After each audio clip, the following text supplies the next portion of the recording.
ഉസ്മാനെ ഒന്ന് നീട്ടി ഹോണടിക്കണം. എന്റെ ഈശ്വരാ, എന്നെ കൊണ്ട് വയ്യ. ഇത്രയും പെട്ടെന്ന് കാർ മേടിച്ചോ? കാർ മാത്രമല്ല, കൂൾനാസ് വാങ്ങിച്ചു. കണ്ടില്ലേ? ഇത് റെന്റക്കാരാ. മാസവാടകയ്ക്ക് നമ്മുടെ ഉസ്മാന്റെ കെയർ ഓഫ്. കുട്ടം മുതലാളിക്ക് നീ എന്തിനാ ഒരു കെയർ ഓഫ്? ഇത്രയും കാലം നീ കൊണ്ട വെയിൽ നിന്നൊക്കെ ഇനിയുള്ള കാലം ഈശ്വരൻ നിനക്ക് തരുന്ന തണലാടാവൻ. അത് കാശിന്റെ രൂപത്തിലായാലും സ്നേഹത്തിന്റെ രൂപത്തിലായാലും. അച്ഛന്റെ നാക്ക് പൊന്നാവട്ടെ. എന്നിട്ട് വേണം അച്ഛന്റെ ഓപ്പറേഷൻ നടത്താൻ. നട്ടലിന്റെ ഓപ്പറേഷൻ. അച്ഛൻ തുള്ളിച്ചാടി നടക്കുന്ന കാണാനുള്ള കൊതി കൊണ്ട് പറഞ്ഞു പോയതാ. എടി, ഞാൻ ഈ പറഞ്ഞ ഡയലോഗ് ആർഭാടായിട്ടൊന്നും ഫീൽ ചെയ്തില്ല. എന്താ ട്രാവൽസ് പോയിട്ട്? ആ, എന്റെ പുന്നാരനിയ ഇന്നിങ്ങോട്ട് പോന്നൂടി. ഈ ഏട്ടനിവിടെ മല പോലെ കാത്തുകണ്ടെന്ന് അങ്ങോട്ട് എഴുതി കൊടുത്തു. വിതിൻ ഡേയ്സ് ആശാനോട് പറഞ്ഞത്. പക്ഷേ ചെറിയൊരു പ്രശ്നമുണ്ട്. വീട് നമ്മുടെ ഈ തറ സെറ്റപ്പിൽ കണ്ടവന്റെ അപ്സ്റ്റേറിന്റെ മുകളിൽ അദ്ദേഹത്തെ കിടത്തി ഉറക്കിയാൽ വന്ന പ്ലെയിനിന്റെ അദ്ദേഹം തിരിച്ചു പോകും. അതുകൊണ്ട് മിനിമം ഒരു AC റൂമും ഒരു യൂറോപ്യൻ ക്ലോസറ്റ് ഉള്ള വീട് തന്നെ ഏമാത്രം. European closet എന്തിനി? യൂറോപ്പിൽ നിന്ന് വരുന്നവൻ പിന്നെ എവിടെ പോയിരിക്കൂടാ. പക്ഷെ നമ്മുടെ നല്ല സമയമായതുകൊണ്ട് ഒരു വീട് ഉഗ്രൻ ഒത്തുവന്നുണ്ട്. അത് 5 മാസത്തേക്ക് പക്ഷെ പകുതിയായിട്ട് 25,000 കൊടുക്കേണ്ടി വരും. ബാക്കിയുള്ള സെറ്റപ്പ് ഒക്കെ ഒപ്പിക്കാൻ ഞാനൊരു 10,000 രൂപ നമ്മുടെ കളക്ടറേറ്റിലെ രാമേഷേട്ടനോട് പറഞ്ഞ് അറേഞ്ച് ചെയ്തിട്ടുണ്ട്. പക്ഷെ ഈ ഒരു സംഖ്യ എന്റെ കൊയിരാളക്കുട്ടി വിചാരിച്ചാലേ സാധിക്കൂ. ഞാനോ? നീ മാറിയേ. നീ പറഞ്ഞ അവൾക്ക് വിശ്വാസമില്ല. ഉള്ള ഇമേജ് ഓഞ്ഞ കൂളിംഗ് ഗ്ലാസ് വെച്ചപ്പോ തന്നെ പോയി. വന്നേ, കുറച്ചേരാ പുഴയിലേക്ക് നോക്കിന്നോ. അച്ഛൻ്റെ അടുത്തിരുന്നോ. നീ ഇങ്ങോട്ട് വന്നേന്ന്. കഴിക്കാൻ ഗുളികളിരിപ്പുണ്ടോ? വിശന്നിട്ട് കണ്ണുകളും പോയി കാലത്തിറങ്ങിയല്ലേ. നമ്മുടെ സരസുവിന്റെ കഴുത്തിൽ ഒരു 5-6 സ്വർണ്ണമാലയില്ലേടി. അത് മൊത്തത്തിൽ വേണ്ട. അതിന്ന് കയറ് പിരിമാല മാത്രം മതി നമുക്ക് ഈ വീട് സ്വന്തമാക്കാൻ. നീ വിചാരിച്ചല്ലേ നല്ല അടുപ്പന്ന് കൂട്ടട്ടൻ അറിഞ്ഞൂടെ? ഒരൊറ്റ ആഴ്ച. അതല്ലേ വേണ്ട, 7 ദിവസം. അത് നമുക്ക് തിരിച്ചു കൊടുക്കാടി. ആ ജർമ്മൻ പൗരം വന്നിറങ്ങുമ്പോ തന്നെ മാല പണയത്തിലാണേ എന്ന് പറയാൻ പറ്റില്ലല്ലോ. അതിനുള്ള സമയം മാത്രം മതി. അതെന്റെ മോള് ചെയ്തേ പറ്റൂ, അല്ലെങ്കിൽ മാനം കെടും. നമ്മൾ ഇന്ത്യക്കാര് മാനം കെടും. എനിക്കത്ര പറയാനുള്ളൂ.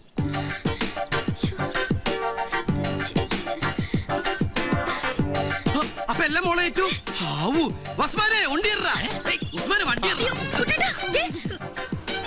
ഒരമ്മ പെറ്റ മക്കളെ പോലെ എല്ലാ വീടും. അപ്പൊ ഇതാണ് അത്. കൊട്ടാരം എന്ന് പറഞ്ഞാൽ കുറച്ച് ഓവറായി പോകും.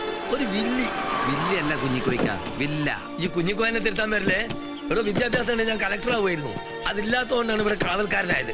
അവര് ഭയങ്കര ഇരുട്ടാണല്ലോ. കണ്ണട മാറ്റടാ. ഇക്കണ്ട ഫർണിച്ചറും സാധനങ്ങളെല്ലാം മുതലാളി അമേരിക്കയിൽ നിന്ന് കൊണ്ടുവന്ന് നിറച്ചതാണ്. ഇതിലേതെങ്കിലും ഒന്നിനൊരു പോറലേറ്റ ഈ എനിക്ക് 25,000 രൂപ മതിയാവില്ല അത് വാങ്ങിട്ട് കൊടുക്കാൻ. മാത്രല്ല ഒരീച്ച പറയാൻ ഞാൻ അറിയും. AC, KC, TV, ഫ്രിഡ്ജ് ഇങ്ങക്ക് വേണ്ട എല്ലാം കൊണ്ടാൻ വേണ്ടി ഉണ്ട് ഇവിടെ. ഇത് ബാത്റൂമാ? അല്ലടോ, എന്റെ നാട്ടിൽ കിടക്കൊക്കെ ക്ലോസറ്റ് തവരാ. ഇവന് ഇവിടെ താമസിക്കുന്നുണ്ടോ? എന്തേ? അല്ല, ഇവർക്കുള്ള സർവൻസ് റൂം വേറെ ഉണ്ട്. ഇത് മാസ്റ്റർ ബെഡ്റൂം. ഏത് മാസ്റ്ററിന്റെ ബെഡ്റൂം?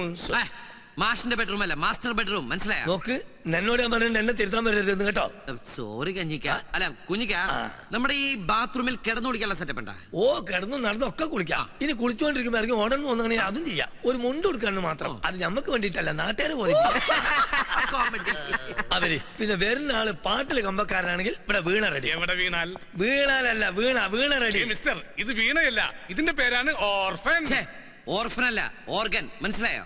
അന്നോട് ഞാൻ പലതവണ പറഞ്ഞിട്ട് എന്നെ തിരുത്താൻ വരരുതെന്ന്. അവിടെ ഓർഗനായാലും വീണായാലും ഒക്കെ ഒന്ന് തന്നെയല്ലേ? എന്നെ എല്ലാത്തിനും ഒരു പേരിട്ട പോരെ.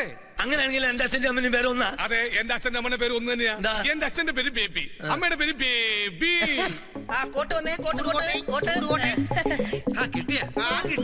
ഇത് നമ്മുടെ കോസ്റ്റ്യൂം മേലാതിൽ കീഴിലേറ്റായിട്ടുള്ള അഡ്ജസ്റ്റ്മെന്റാ. ഇത് നാളെ വൈകിട്ട് ഷൂട്ടിംഗ് സ്ഥലത്തേക്ക് തിരിച്ചെത്തിക്കോട്ടാ. നാളെ രാത്രി സീനിലെ വില്ലന്മാർക്ക് കണ്ടിന്യൂറ്റി കോട്ടാണ്. കോട്ടിട്ടാലും ശരി ഇല്ലെങ്കിലും ശരി ഇവിടെ റീച്ച പറയാൻ ഞാൻ അറിയും. അപ്പൊ പറഞ്ഞതുപോലെ ഈ എനിക്ക് തന്ന 25,000 രൂപ എന്റെ കയ്യിലും താക്കോല എന്റെ കയ്യിലും. പുടി അമ്മേ, ഞാൻ പ്രാർത്ഥിച്ചത്. പിന്നെ മാസം 5,000 രൂപ 5 മാസം വാടക ഇൻക്രിമെന്റ്. പിന്നെ ഒരു കാര്യം, നമ്മളെ മുതലാളിക്ക് ഇപ്പൊ ഇത് കിട്ടിയിട്ടൊന്നും വേണ്ട. ഇത് നമ്മൾ തമ്മിലുള്ള ഒരു അനൗൺസ്മെന്റ്. അനൗൺസ്മെന്റ് അല്ല, അഡ്ജസ്റ്റ്മെന്റ്. എന്നോട് ഞാൻ പലതവണ പറഞ്ഞിട്ട് എന്നെ തിരുത്താൻ വരരുതെന്ന്. മനസ്സിലായോ? പിന്നെ ഇവിടെ ഈച്ച പറയാൻ ഞാൻ അറിയും ചെയ്യും. ഇവിടെ നിന്ന് പറഞ്ഞ തന്നെ കണ്ണിന്ന് പൊന്നിച്ച് മാറും. മനസ്സിലായോ? മനസ്സിലായി. താക്കോല് കിട്ടിയപ്പോ എന്റെ സ്വഭാവം സമയം കളയണ്ട. ഈ ഡ്രസ് ഇട്ടൊരു റിഹേഴ്സല് നാളെ രാവിലെ കൃത്യം 8:30 ഷൂട്ടിംഗ് ലൊക്കേഷനിലേക്കല്ല, എയർപോർട്ടിലേക്ക്.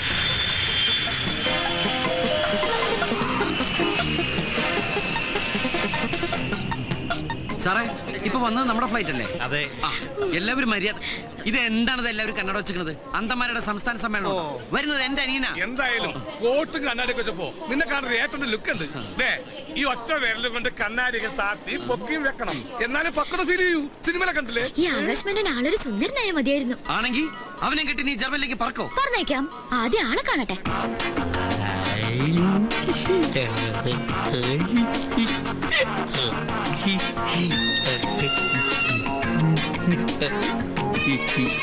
Come this way. Oh, so you've come to your homeland.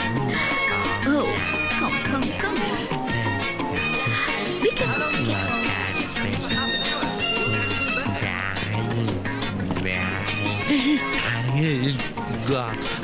Oh, no, you're not supposed to do that. Come this way. This way. Slowly. Oh, slowly. ഒരു സ്പെഷ്യൽ ഇറക്കുമതി പെണ്ണിന്റെ ഇപ്പുറത്ത് ഇതുപോലത്തെ സാധനക്കാരൻ എന്റെ അനിയനായ ലൈഫ് തീർന്നു. അതിനെയും കൊണ്ട് നടക്കണ ആ ഭാര്യയുടെ ഗതികേട്. അത് ഭാര്യയല്ല, എയറോസ്റ്റസാ. എയറോസ്റ്റസ് എന്താ ഭാര്യയായാലേ? നീ ജൂനിയർ ആർട്ടിസ്റ്റ് ആണെന്ന് പറഞ്ഞു. ഏയ്, നമ്മൾ എന്തിനാ ആവശ്യമില്ലാത്ത ഇറക്കുമതിയെ കുറിച്ച് ചർച്ച ചെയ്യുന്നത്? നമുക്ക് നമ്മുടെ രാജകുമാരൻ ചർച്ച ചെയ്യാം. Don't run. We fall. This way.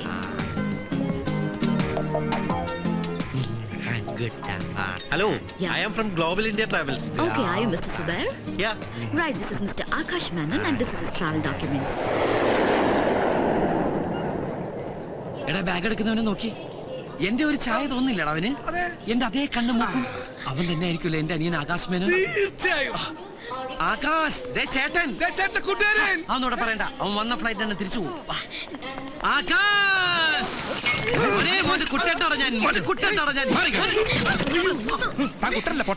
ഓരോന്നൊക്കെ ഗ്ലാസും വെച്ച് കണ്ണു. അവനല്ലടേ അവൻ. ഞാൻ അപ്പഴേ പറഞ്ഞില്ലേ അവനല്ല ഇവന്ന്. നീയല്ലേ ഉറപ്പിച്ചു പറഞ്ഞ അവനാണ് ഇവനെന്ന്. എപ്പാ നിന്റെ ഓരോരോ ജൽപ്പനങ്ങളെ പട്ടി. പന്നി ബൊക്കെ മാലയൊക്കെ കീറിക്കളഞ്ഞ്. Okay, baby. Have a great day. Come on. Okay. Okay. Mr. Anandakuttan, ഓ, ഇതാ നിങ്ങളുടെ അനിയൻ ആകാശ് മേനോൻ.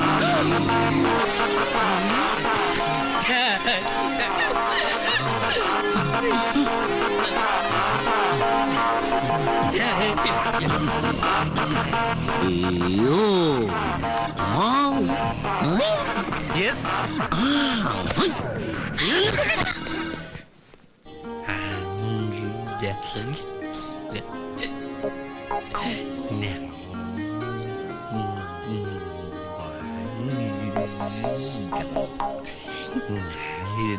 വിട് കുട്ടാ, ദേ ഈ കുട്ടി.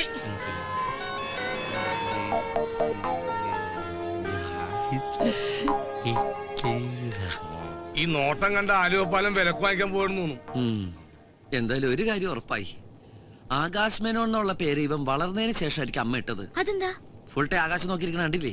ഈ ബുദ്ധിയും വെച്ച് ഭൂമിയിലേക്ക് നോക്കിയിരുന്നിട്ട് ഒരു കാര്യം മനസ്സിലായിട്ടാവും ആകാശത്തിലേക്ക് നോക്കിയിരിക്കണത്. എനിക്ക് നിന്നെ കണ്ടിട്ട് ഒരു പാവമായിട്ടാ തോന്നുന്നത്. പാവോ? പണക്കാരെന്ന് പറയടി.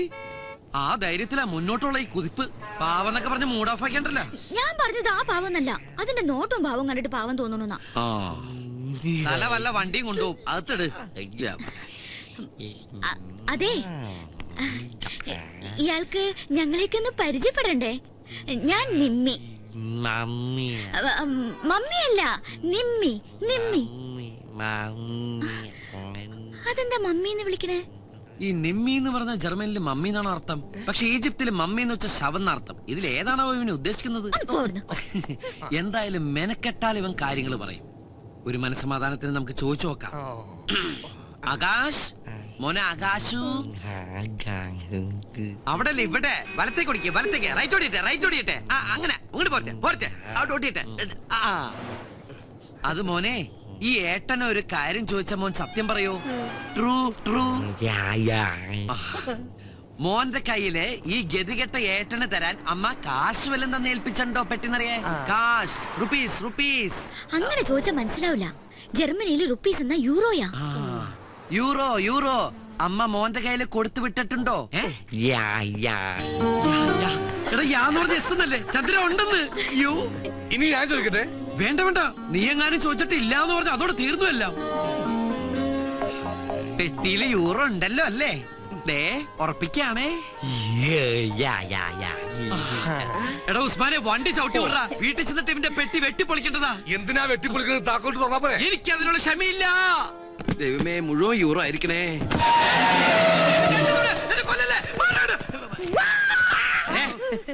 ഇത്രയും പ്രായമായില്ല, ഒരു പാവനെ കണ്ടിട്ടാണ് പേടിക്കുന്നത്.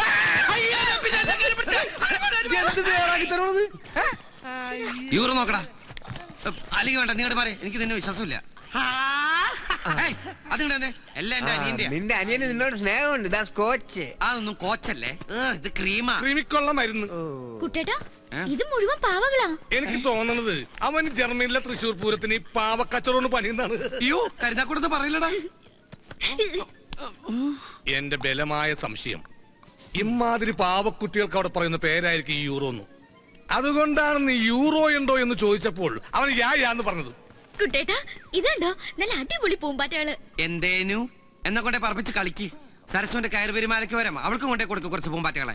അതോടെ അവളുടെ പ്രശ്നം തരുകി, അവളും പറപ്പിച്ച് കളിക്കട്ടെ. മനുഷ്യരുടെ ഭ്രാന്ത് പിടിച്ചിരിക്കുമ്പോഴോ അവിടെ പൂമ്പാറ്റകള്. എന്നോട് ദേഷ്യപ്പെട്ടിട്ട് ഞാൻ എന്നാ പിന്നെ ഞാൻ ഇവനോട് ദേഷ്യപ്പെടാം. നീ സമനില തെറ്റി നിന്റെ അനിയനെ പോലെ ആവരുത്. എനിക്ക് സമനില തെറ്റും. യൂറോ കിട്ടിയില്ലെങ്കിൽ യൂറോ.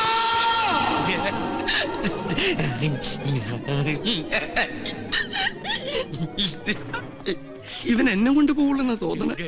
അവൻ ഇങ്ങനെ നോക്കി നിൽക്കുമ്പോ നിനക്ക് വല്ലതും തോന്നുന്നുണ്ടോ? നീ എന്താ ഉദ്ദേശിച്ചത്? ഐ മീൻ പൂച്ച മത്തിത്തല കടിച്ചു പിടിച്ച് കൊടന പോലത്തെ ആ സുന്ദരമായ ചിരി എന്തൊരു ഐശ്വര്യദായകമാണ്. നോക്കണ കുട്ടാ, കങ്കാരുവിനെ പോലെ വയറിലൊരു ബാഗ് ഫിറ്റ് ചെയ്ത് കുട്ടാ കിട്ടി, യൂറോ കിട്ടി. എവിടെ നോക്കുമോനെ, ഈ കഥ കൊണ്ടുപോണത് ആ കങ്കാരു ബാഗാ. Euro euro. ഇങ്ങനെ ഒരുത്തനെ ബുദ്ധിയുള്ളവർ പറഞ്ഞു വിടുമ്പോൾ യൂറോ പെട്ടിയിലാക്കി കെട്ടുകളിലാക്കി കൊടുത്തു വിടില്ല. ഒന്നുകിൽ 1000 യൂറോകളാക്കി, അതാവില്ല, ഒരു ഡ്രാഫ്റ്റ് എടുത്ത് ആ ബാഗിൽ വെച്ച് കൊടുത്തു വിട്ട് കാണും. അങ്ങനെയാണ് സാധാരണയായി ജർമ്മനിയിലും പരിസര പ്രദേശങ്ങളിലും കണ്ടുവരുന്നൊരു ബുദ്ധി. അല്ല, ബാഗ് അവന്റെ ഇല്ലല്ലേ, അവൻ തരൂ? നിന്റെ ഈ ആക്രാന്തത്തിന് തല്ലിപ്പൊളി ഇന്ത്യൻ ഭാഷ ചോദിച്ചാൽ തരില്ല. That's Germans. എന്റെ സ്നേഹത്തിന്റെ ജർമ്മൻ ഭാഷയിൽ ചോദിച്ചാ അവൻ തരും.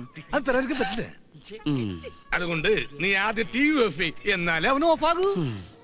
ഡയലോഗ് കേട്ട് കഥ പോയി TUF ഇടും.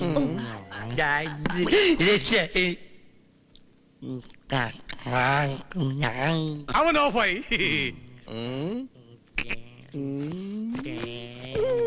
ആകാശമേനോ മോനെ, അച്ഛന്റെ ചന്ദ്രേട്ടന്റെ ചക്കര കുട്ടാ. ചന്ദ്രേട്ടൻ മോനെ കങ്കാരെന്ന് വിളിച്ച മലയാളത്തിലല്ലേ? അത് മോന് മനസ്സിലായില്ലല്ല. മോൻ കങ്കാരുമല്ല, മോൻ പച്ചക്കുതിരിയാ. ജർമ്മനിന്ന് പറന്നു വന്ന ഐശ്വര്യത്തിന്റെ പ്രതീകമായ പച്ചക്കുതിര. ഇത്രയും ദൂരം പറന്നു വന്നതല്ലേ, മോനൊന്ന് ഫ്ലഷ് ആവണ്ടേ? ബാഗ് നോക്കടാ, ആക്രമണം കാണിക്കല്ലേ. മോനെ എണീറ്റ്. എനിക്കട് ചക്കരേ, നമുക്ക് ബാത്റൂമിൽ പോവാ. അതിനു മുമ്പ് ഈ ഡ്രസ്സും ബാഗൊന്നും മാറ്റി. അല്ലെങ്കിൽ വേണ്ട, ഡ്രസ്സും മോനിരിക്കോ, ബാഗ് ചന്ദ്രേട്ടനോട്.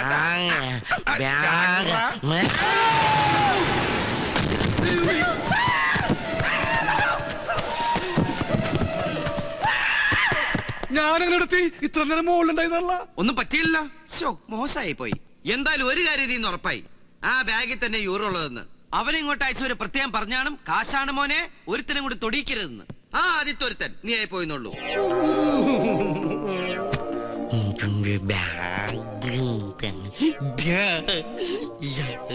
കുട്ടേട്ടനൊന്ന് ചോദിച്ചു നോക്ക്, ചെലപ്പോ തരും.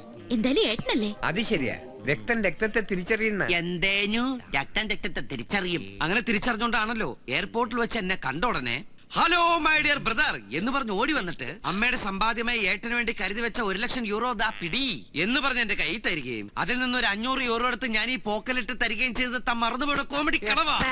മൂക്കിൽ വരലിട്ട് കൊല്ലു അതിനെ. അല്ലടി, ഞാനൊന്ന് ചോദിച്ചു നോക്കിയാലോ? എന്തായാലും ഞാൻ എന്റെ ഏട്ടനല്ലേ.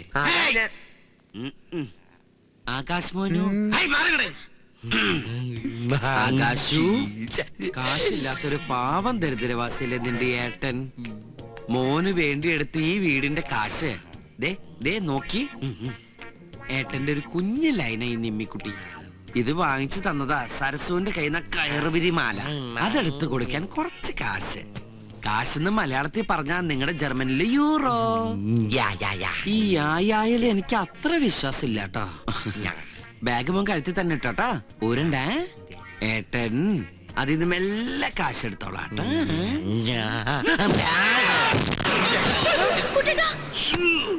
ഒരു കാര്യം ഉറപ്പായി, യൂറോ അതിനകത്ത് തന്നെ ഉണ്ട്. ഇപ്പോഴാണ് എനിക്ക് മനസ്സിലായത് ഞാൻ എങ്ങനെയാ താഴെ പോയതെന്ന്.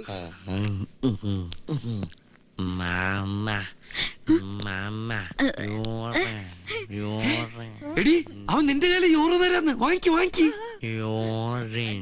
യൂറോ അല്ല, യൂറിൻ.